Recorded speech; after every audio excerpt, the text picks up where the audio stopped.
Sinema Radyo.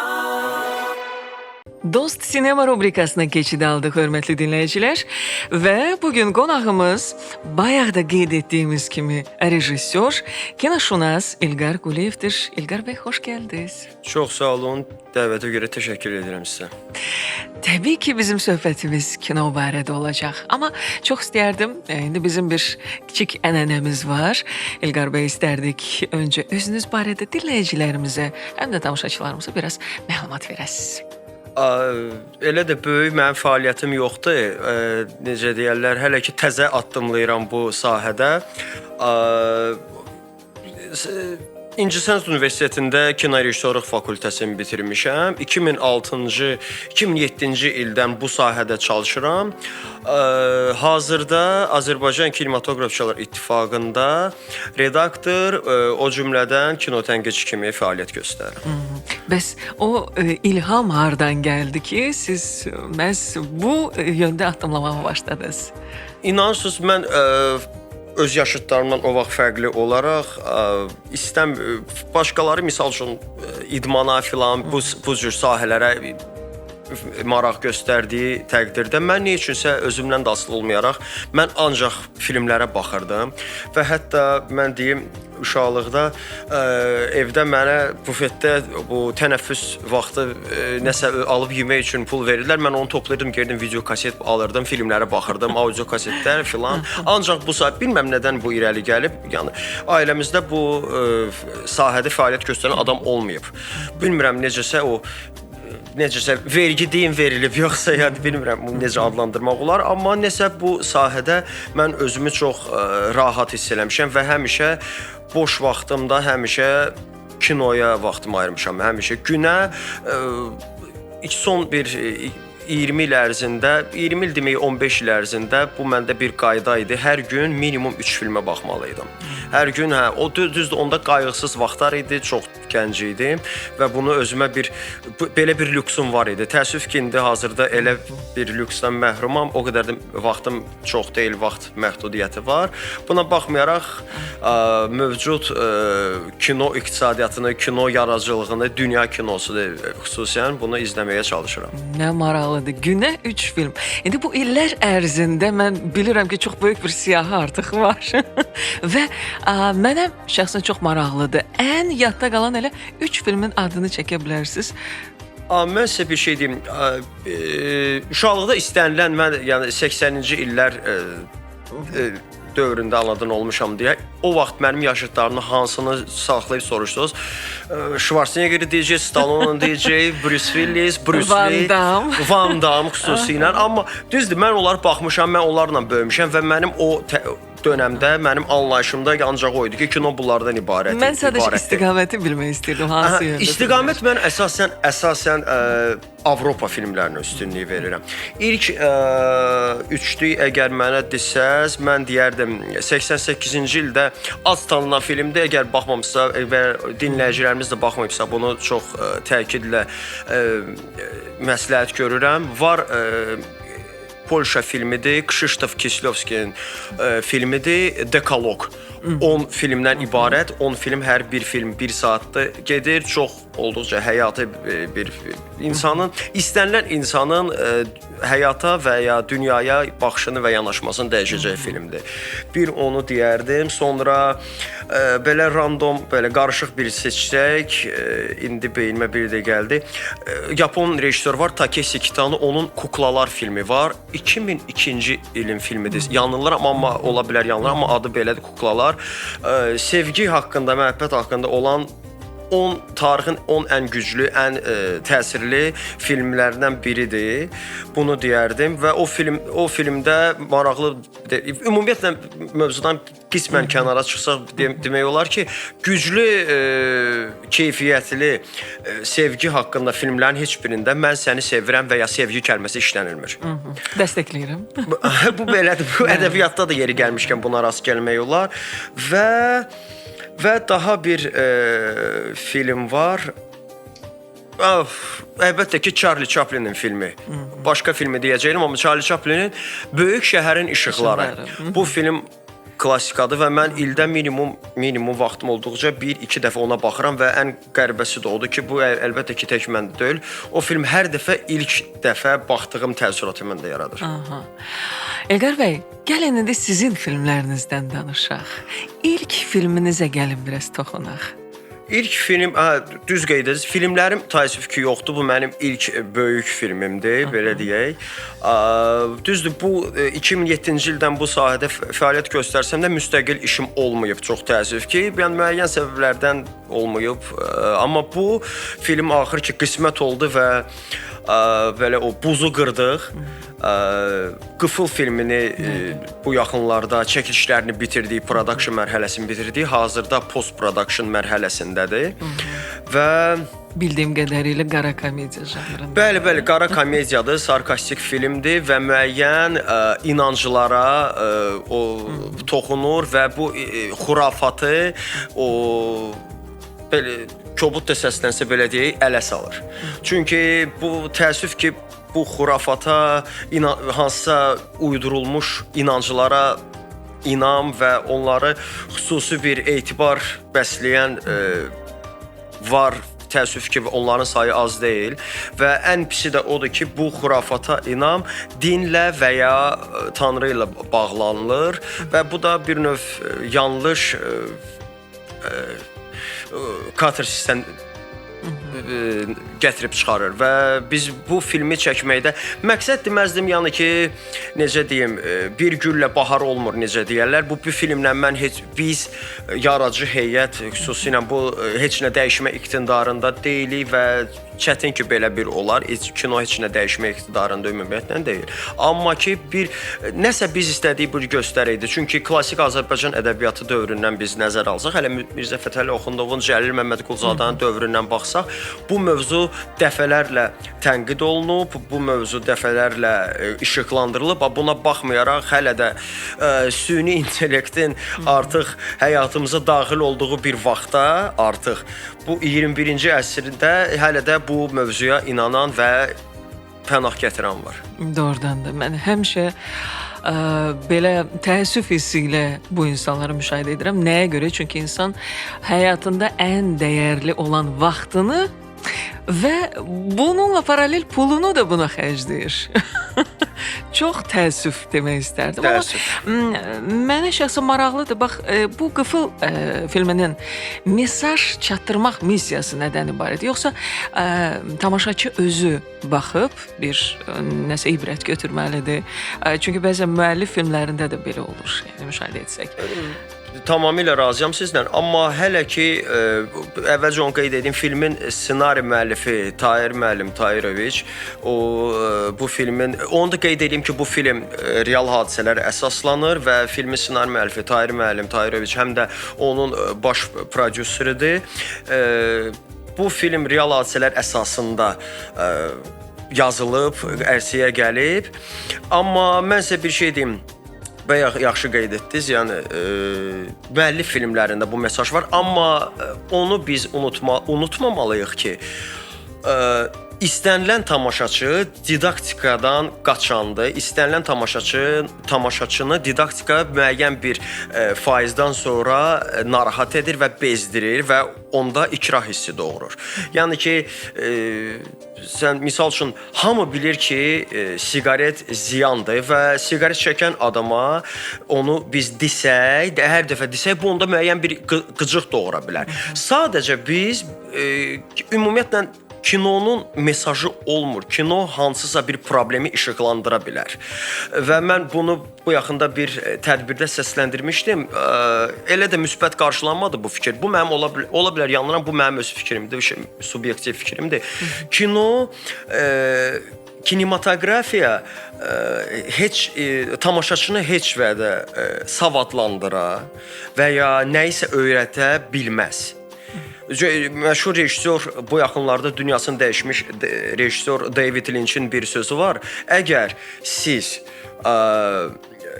11 il, misal üçün bizim dillə desək, 11 il oxuduğunuz məktəbdən savad ala bilməmisinizsə və ya yetkinlik yaşa qədər gəlib çatdığınız dövrdə tərbiyə ala bilməmisinizsə, bu halda öz ailənizə və ya oxuduğunuz məktəbə iddia bildirin. Kinodan siz 2 saatlıq kino bu missiyanı yerinə yetirə bilməz. Kinonun missiyası yalnız hansısa bir problemi işıqlandıra bilər, hansısa bir hadisəni deyim, hansısa bir tarixi hadisəni deyim, hansısa bir tarixi şəxsiyyətin həyatını işıqlandıra bilər və o ki qaldı sizin sualınızın ikinci hissəsinə ki, tamaşaçı bundan ibrət götürə bilər ya yox. Bu başqa mövzudur. Yenə də misal üçün sosial şəbəkələrdə çox maraqlı bir karikatura bir ara fırlanırdı. Bu yerdə bir 6 rəqəmi çəkilib, bir tərəfdən bax onun 6 deyir, o bir tərəfdən 9. Və 6. Bu yəni bu kim hardan baxır? Hə, kim hardan baxır? Kim necə qəbul edir? Bəli, bəli. Misal üçün yenə deyirəm, Tarantina'nın filmlərinə baxanda bir tamaşaçı, siz bilirsiniz də Tarantino filmləri bol qanla məşhurdur. Bəli, və baxan kimi bilirsən ki, Tarantino çəkir. Bəli, bəli, onun bol qanla və üzr istəyirəm, pis vərdişləri aludəçi adamların siması ilə məşhurdur. Amma buna baxmayaraq bəzi tamaşaçılar ora baxır, dünya tamaşaçılarına söhbət gedir. Ona baxanda pis vərdişlər görür. Buna baxmayaraq Tarantino o sırf müəllifdir. O çox orijinal bir onun yanaşması var. O istənilən çirkabın içində bir damcı qızıl parladır orada və onu göstərir ki, bütün çirkabın içinə baxmayaraq o həmin o parıltı tamaşaçıya ümid verir, ümid işığı verir. Mən onu görməyi bacarmaq lazımdır. O ki qaldı bizim bu filmə, yenə deyirəm, bayaq dediyim ki, bu bizim öncədən heç bir missiyamız olmayıb ki, biz bu mesajı verək, biz bu tamaşaçını nəyisə öyrədək və ya real hadisənin qəhrəmanlarını məsxəriyə tutaq. Xeyr, belə bu sadəcə bir lətifəvari bir hadisədir və bizim bunu danışmaqda ümidimiz odur ki, kimsə bundan baxar, bir ibrət götürər. Nəsə bir buna baxar, bir düşünər, ən azından düşünər. Çünki mən sizə bir şey deyim, biz bu filmin elə çəkilişləri dönəmində sosial şəbəkələrdə bir xəbər çıxmışdı ki, bir cavan qadın öz qardaşını işə düzəltməkdən ötürü falçıya 500.000 manat nəqd pul vermişdi. 500.000 manat nəqd pul və belə bir siz başa düşürsünüz də bu necə bir böyük bir gülməli də olsa çox böyük bir faciədir. Doğrudan. Çox böyük bir faciədir. 500.000 manat nəqd pulu olan adam niyə o pulu belə küçüyə, havaya sovursun? Yəni inanmıram ki, bu film nəyisə dəyişə bilər, amma hər halda biz ümid edirik, premyeranı gözləyək, görək reaksiyalar necə olacaq. İlqar bəy, bildiyim qədərilə layihə 2022-ci ildə Mədəniyyət Nazirliyinin keçirdiyi müsabiqənin qaliblərindən biri olub. Bəli. Bir də qeyd eləyək ki, filmin ssenari müəllifi Tahir Tahiroviç, quruluşçu, rejissor artıq bizim qonağımızdır. Kreativ prodüser İradə Bağırzadə, prodüser isə Afaq Yusiflidir. Bəli.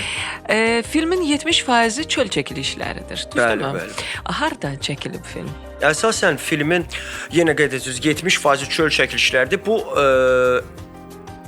o 70%-in 50%-i keçirildi Buzovna qəsəbəsində, kəndin içində. Sakinlər sağ olsun olduqca bizə kömək oldular, dəstək oldular. Hamı hər tərəfdən nəsə bizə kömək etməyə çalışırdı. Bir hissəsi çəkildi Qobustanda, bir hissəsi isə Şamaxıda.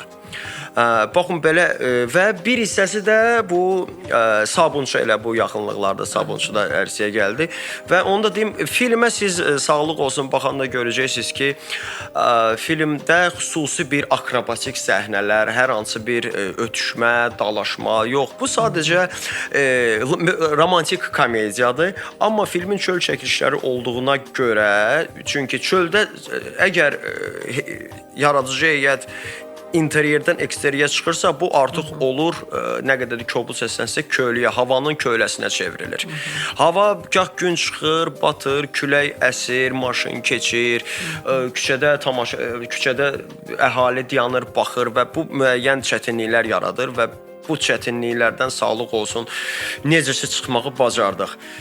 Və qalanları da, yəni o interyer çəkilişlərində demək olar, qalan filmin 30%-i də elə Buzovna qəsəbəsində bir neçə məkanda icra olunub. Film 62 dəqiqə çəkir. Baş rollarda? Baş rollarda mən sizə deyim, baş rollarda əsasən biz cavan yeni aktyorlara, yeni simalara daha doğrusu üstünlük verdik. Fətəli Abdullayev orada oynayırdı əsasən baş rolda. Şamil Süleymanov. Şamil Süleymanov xalq artisti. O falçı rolunu canlandırıb. Bir də Azad Şükürov oynayır. Sonra Ülviyə xanım da orada Gənc Tamaşaçılar teatrının aktrisası. Ona baxmayaraq, amma əsasən baş rollarda cavan aktyorlardır və çox özüm üçün təcrübə oldu ki, böyük gələcəyi çox parlaq olan yeni istedadlar kəşf elədik. Mən istəyərdim biraz filmin hansı mərhələdə olduğundan deyəsiniz. Biz artıq yekunlaşır. Bəli, hazırda filmin post-production mərhələsindədir. Onu da qeyd etməliyəm, film İctimai Televiziyanın və Azərbaycan Kinematografçılar İttifaqının dəstəyi ilə ərsəyə gəlib və hazırda filmin post-production mərhələsi Kino İttifaqın montaj otağında icra olunur. Paralel olaraq bu ittifaqda montaj və rəngi işlənilir və bununla da paralel olaraq başqa studiyada filmin musiqisi və səsi hazırlanır. Nə vaxt təqdim olacaq təxmini? Biz planlaşdırıq dekabrın ilk yarısında. Belə. İnşallah gözləyirik.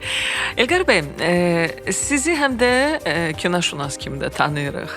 Azərbaycan reallığında bugün kinoşünas nə dərəcədə tələbatlı peşədir sizcə? Üzr istəyirəm, kinoşünas deməzdim, kino tənqidçi mən daha doğrusu. Çünki kinoşünas daha geniş anlayışdır. O artıq kino haqqında daha dərin bilgilərə malik bir tələb edən bir peşədir. Mən kino tənqidçi deyərdim. Kino tənqidçi ümumiyyətlə nəinki Azərbaycanda, bütün dünyada tələb olunan peşədir. Bu lazımdır. Niyə görə? Çünki kino tənqidçi kinonun vətəndaşı olduğu ölkənin kino iqtisadiyyatı, kino bazarının yönləndirən adamdır. O deyir hansı mövzular aktualdır. O tənqid biz necədir? Bizdə biraz nə üçünsə o söz təhriflənir və səhv başa düşülür. Kino tənqidçi biraz üzr istəyirəm, onu biraz səhv başa düşürlər. Yenə deyirəm, yəni bəlkə biz tənqidi qəbul edirik. Bəli, tənqidə biraz bizə layal yanaşmırlar. Yəni kino tənqidçi kino ərsəyə gətirən müəllif, o cümlədən mən özüm. Mən bu yaxınlara qədər həm də paralel olaraq bayaq dediyim kimi kinoyazar.az saytında, həm də orada kino tənqidçi redaktoram. Mən özüm kino çəkənə qədər asanlıqla baxırdım, tənqid eləyirdim, amma kino bu prosesin kino istehsalı içinə düşəndə gördüm ki, buna biraz başqa artıq gözlə baxmaq lazımdır və onu demək istəyirəm ki, kino yaradıcı, ssenarist, müəllif, rejissor və s. fərqi yoxdur. Onlar yaradanda onlar özlərini qıraqdan görmürlər. Kino tənqidçi isə daha iti gözə malikdir, daha iti gözə malik olmalıdır, daha dərin bilgilərə və ən əsası analitik düşüncəyə malik olmalıdır. Müasir Azərbaycan kinosunda tənqid üçün bol material var. Bəzən amma doğrudan da tənqiddən yayınırıq. Yəni söhbət sırf kinoşünaslardan getsə, belə deyə bilərik. Məsələn, filan kinoşünas, kino tənqidçi, filan kino rejissoru tanıyır və s. Başa düşdünüz də. 3 nöqtəni qoydum, indi siz onu doldurun. Dostluq öz yerində, fəaliyyət, o iş öz yerində. Tənqid olmalıdır. Tənqid olmalıdır. Burada heç bir qəbahətli bir iş yoxdur. Əgər mən kimlənsə işləyirəmsə, əgər mən kimlənsə, bu mənim fikrimdir, kimsə bununla razılaşmaya bilər. Mən kimləsə işləyirəmsə, kimsə mənim həmkarımdırsa, düzdür, buna müəyyən etik yazılmayan qanunlar var ki, buna riayət eləmək lazımdır.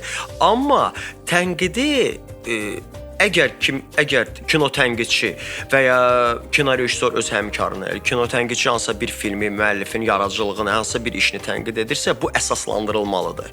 Sadəcə tənqid xatirinə olunmamalıdır. Və mən şəxsən öz həmkarlarımla, gənclərlə biz kino ittifaqda tez-tez görüşürük filan. Öz fikir mübadiləsi olur. Sonra nəsə öz qeydlərimizi. Burada qəbahətli bir şey yoxdur. Burada nə üçünsə bunu biraz loru dinlənsə tikanlı qəbul edirlər.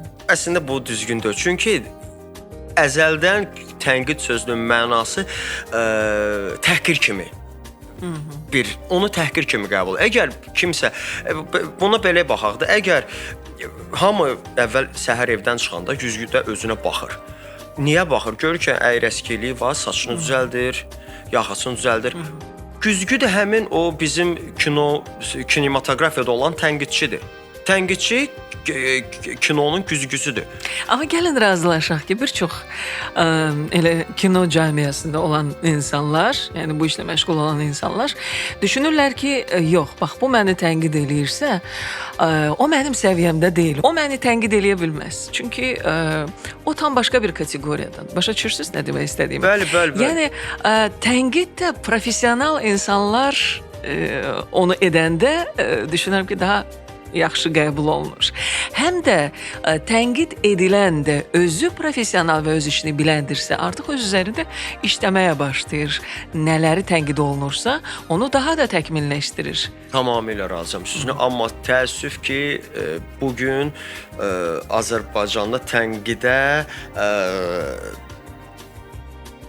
düzgün yanaşan və tənqidi düzgün anlayan adamlar, kino şəxslər azdır təəssüf ki.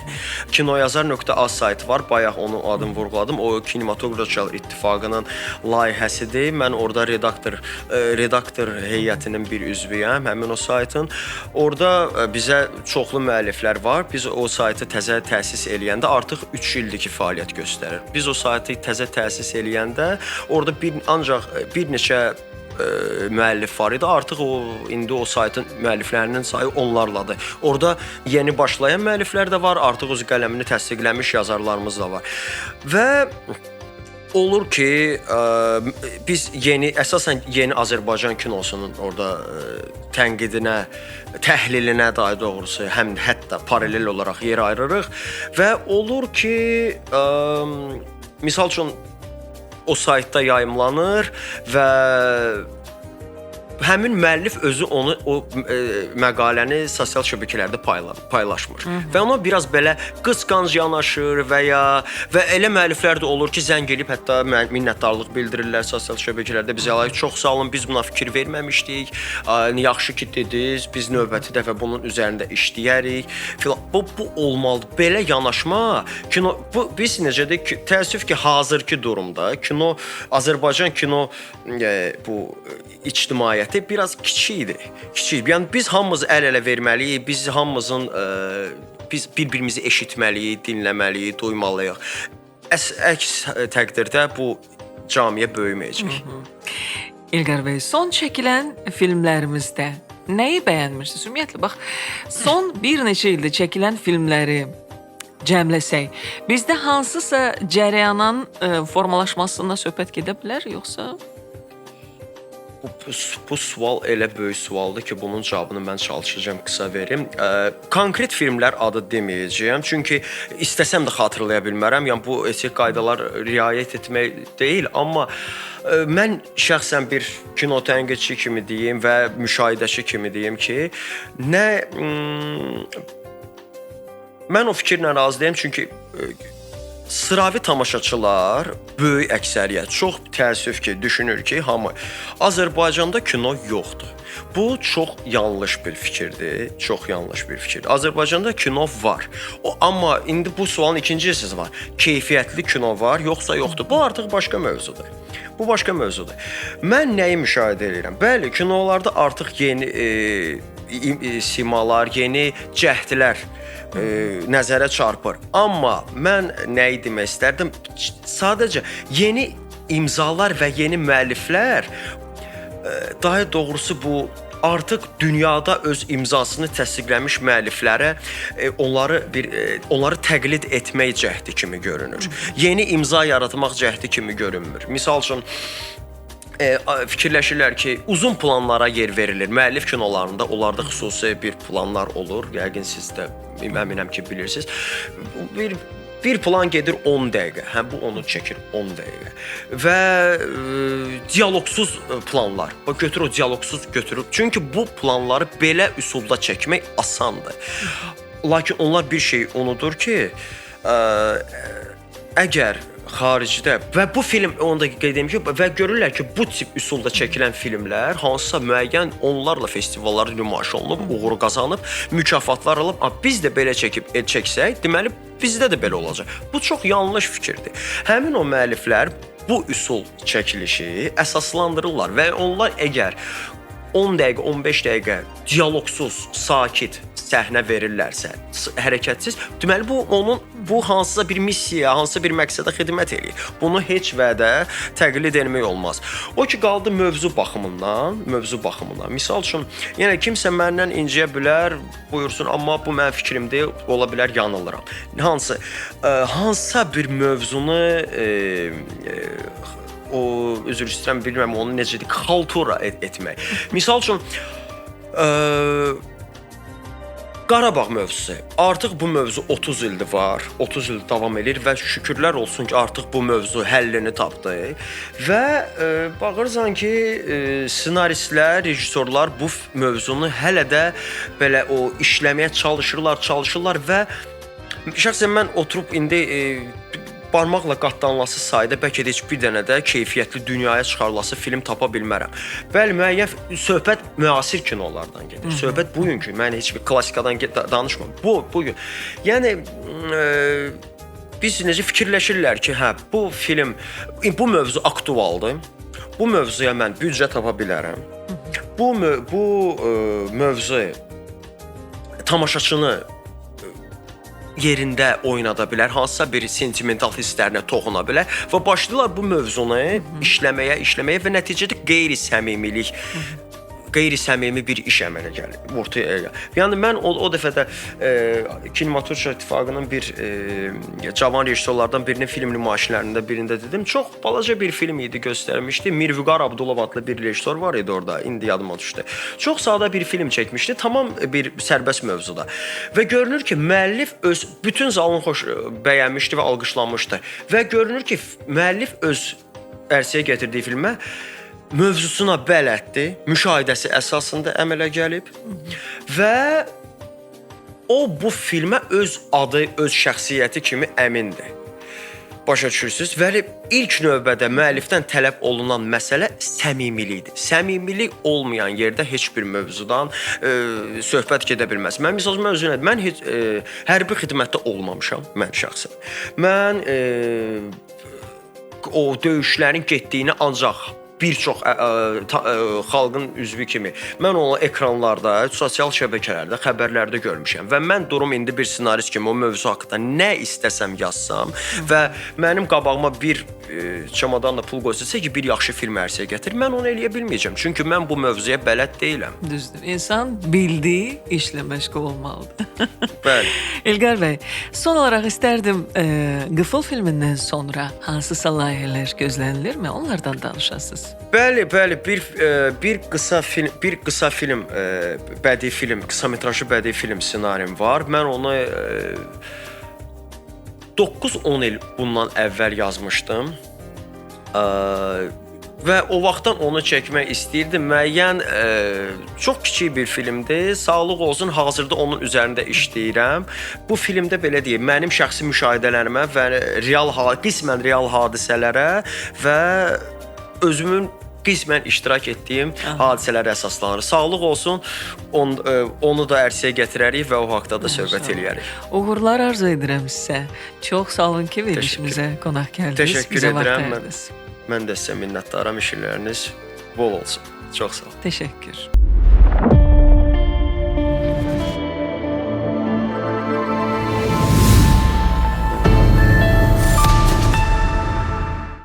Cinema Radio, Cinema Radio, Cinema Radio.